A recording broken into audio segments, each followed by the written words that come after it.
Another day, another basketball stories na naman ang pagkikwentuhan natin.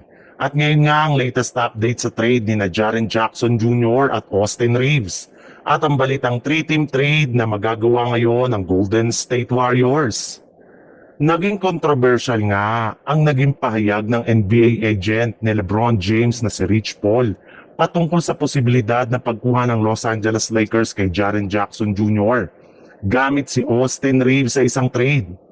Kinailangan pa nga ni LeBron James na linawin ang kanyang pangalan matapos niyang sabihin na magkaiba nga daw sila ng opinyon ni Rich Paul tungkol sa ganitong klaseng issue. Maging ang kampo nga ni Austin Reeves ay nakipag-usap na rin naman nga sa Lakers dahil sa naging pahayag na ito ni Rich Paul.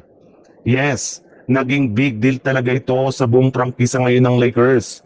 Pero ayon rin naman nga sa kanilang general manager na si Rob Pelinka, wala rin naman nga daw talagang balak ang kanilang team na i-trade si Austin Reeves ngayong season. Dedicated pa rin nga daw ito sa pagpapanatili sa kanya sa kanilang lineup bilang katandem ni Luka Doncic.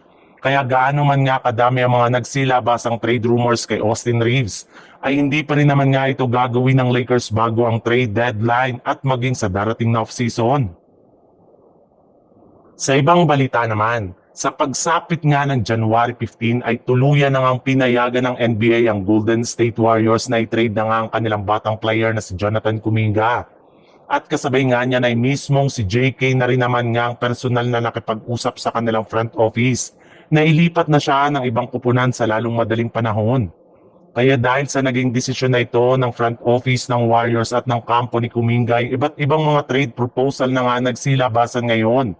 At isa nga sa mga team na interesado sa kanya ay ang Los Angeles Lakers na willing rin naman nga daw kunin si Kumingas kahit anumang paraan.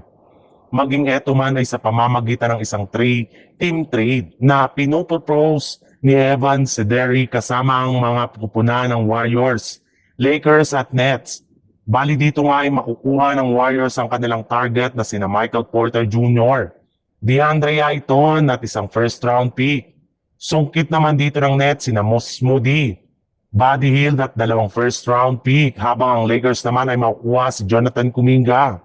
Magiging fair rin naman nga ang ganitong klaseng trade since makukuha nga ng mga nasabing team ang mga players na matagal na nilang gustong kunin sa trade.